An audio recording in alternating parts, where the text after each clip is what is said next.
Bonjour et bienvenue sur la boussole intuitive, j'espère que vous allez bien. Nous voici en compagnie de Aaya, le 12e ange, qui sera avec nous pour la période du 16 au 20 mai. C'est également votre ange gardien principal si vous êtes né durant cette période. Je vous souhaite un joyeux anniversaire en tout cas, si c'est le cas. Alors, qui est Aya? Aya est l'ange de l'intuition, du symbolisme et de l'interprétation des songes. Il accorde le sens de la psychologie, il favorise l'imagination et l'inspiration artistique. Il fait également partie des chérubins, les anges qui nous donnent la sagesse, le discernement, la connaissance, l'intelligence.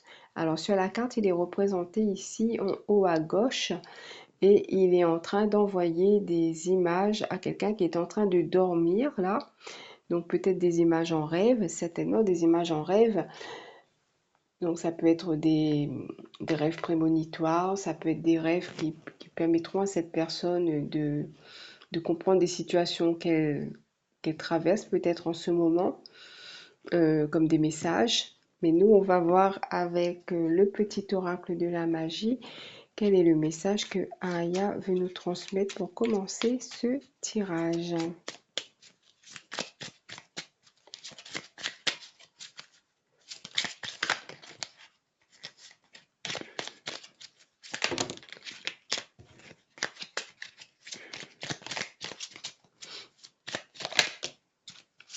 Alors, j'ai la carte de Mercure et de l'ingéniosité. De mots en idées, de corrélation en association. Avec habileté, je crée ma pensée en toute inventivité. Alors ici, j'ai l'impression que Aya nous dit de faire preuve de créativité, peut-être quand on essaie de comprendre un rêve ou une situation de manière symbolique, en, en utilisant les mots et de faire des corrélations entre les mots, entre les scènes, entre les objets, tout ce qu'on pourrait voir dans un rêve, par exemple, de faire des associations d'idées, de, d'essayer de voir si cette situation nous rappelle quelque chose que l'on est en train de vivre actuellement ou que l'on a vécu par le passé, de faire comment on dit ça, de faire des comparaisons, voilà, plein de choses qui peuvent nous aider à mieux comprendre, à mieux discerner le message qu'il essaie, que nos anges, que nos guides essaient de nous envoyer, que notre inconscient essaie aussi de nous transmettre pour qu'on puisse bien saisir le sens du message. Alors, on va garder cette carte ici. On va prendre le tarot maçonnique. Alors, je l'ai choisi parce que pour moi, il est un peu onirique. Alors, on commence avec l'impératrice.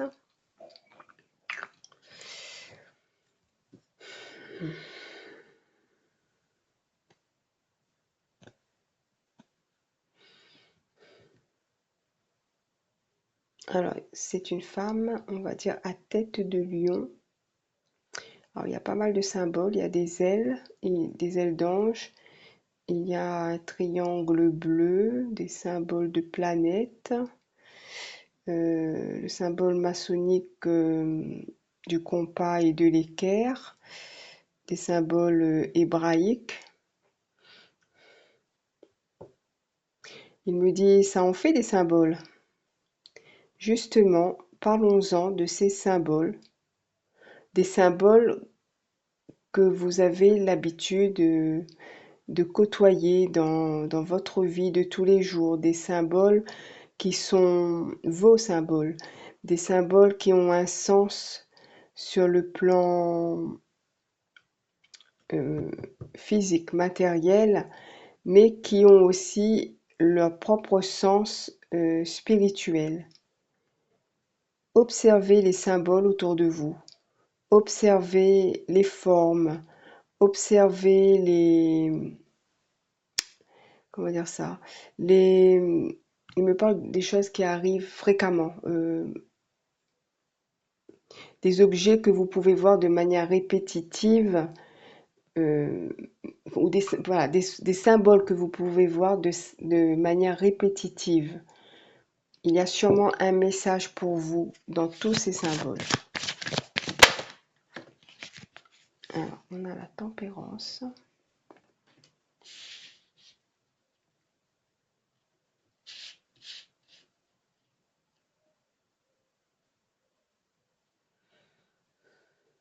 Alors ici, mon œil est attiré par le vase.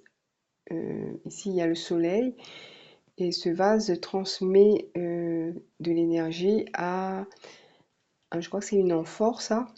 Voilà, une amphore. Le symbole est la lune. Alors, il me dit le soleil éclaire, le soleil envoie sa lumière sur les ombres, sur les choses qu'on ne peut pas voir s'il fait nuit noire.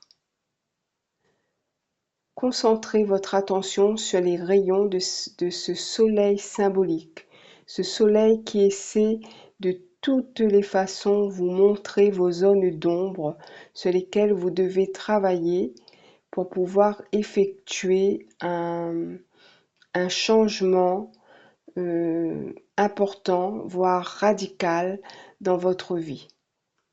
Nourrissez-vous de ces informations.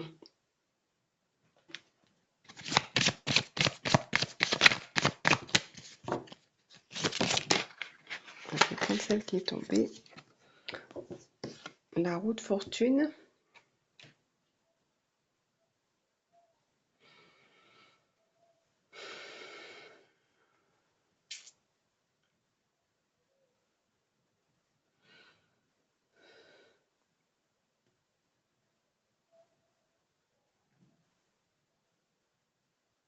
Les informations que vous obtiendrez pourraient vous sembler compliquées à interpréter.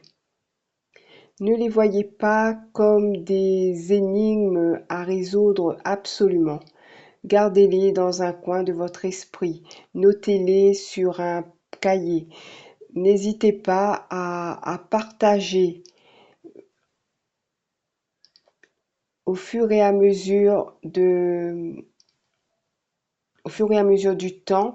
Vous saurez les interpréter, vous saurez les remanier avec d'autres informations, d'autres éléments qui vous seront transmis dans vos rêves ou par signe ou synchronicité. Gardez tout cela en mémoire pour pouvoir revenir dessus pour une meilleure compréhension, une meilleure approche.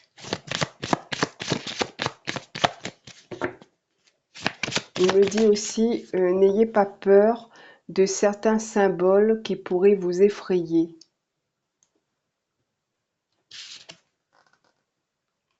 Alors ça, c'est l'arcane sans nom, la mort.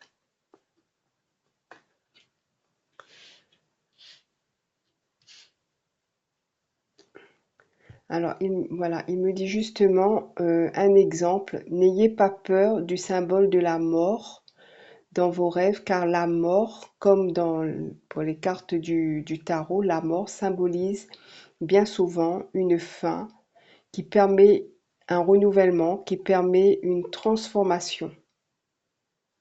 Ce n'est pas obligatoirement la mort au sens propre tel que vous l'entendez. C'est une mort parfois, cela peut être parfois une mort physique, mais surtout une mort spirituelle afin que vous transformiez une situation et que vous l'améliorerez.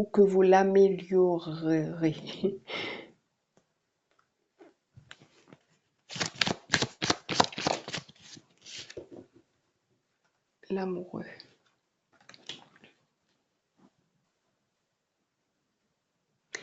Alors ici, il me dit, si vous rêvez par exemple de votre âme sœur, cela peut effectivement le représenter, la représenter, mais sur un plan plus symbolique, l'âme sœur est cette partie de vous avec laquelle vous devez vous connecter.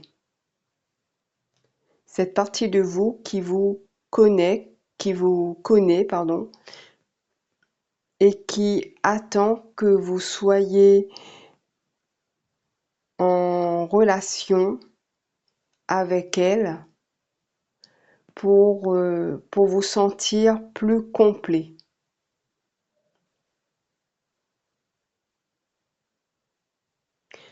Vous, vous appelez cela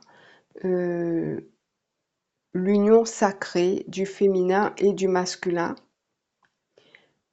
Et cette union se trouve également à l'intérieur de vous.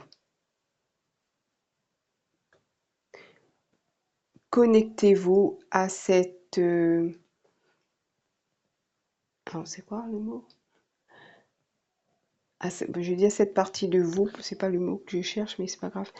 À cette partie de vous qui vous permet d'être uni à votre comment dire ça,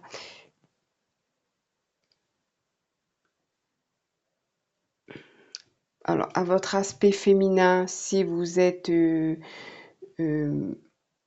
va dire masculin dans l'âme et inversement. J'espère qu'on m'a compris.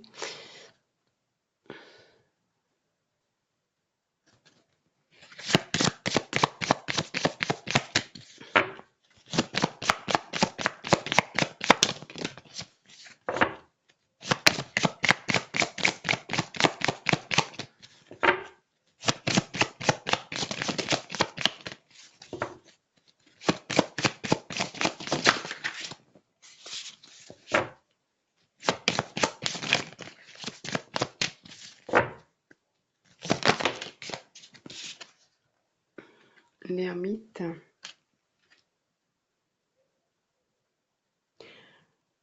En faisant la lumière sur vos zones d'ombre ou sur ce qui vous effraie, vous trouverez la solution, vous trouverez la clé, vous trouverez le chemin qui mène à la vraie liberté, à votre vraie source intérieure. Alors, c'est ça qui m'est venu.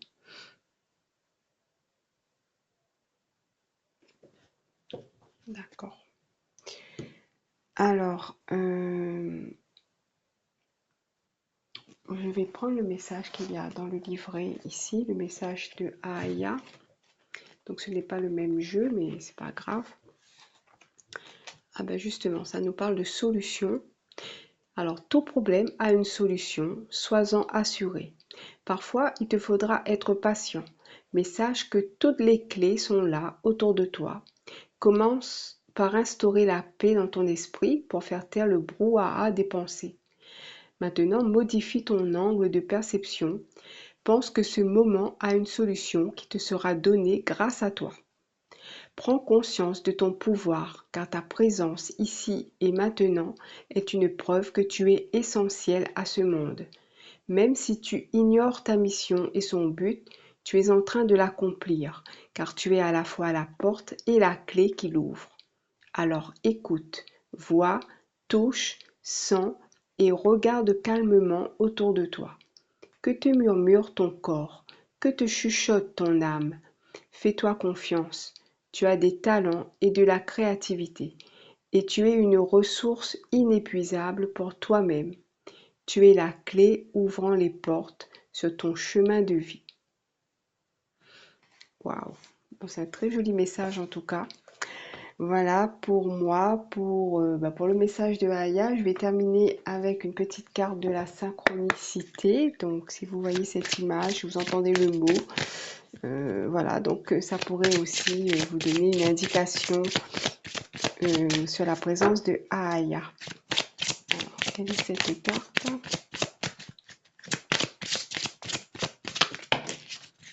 On en a deux. On recommence.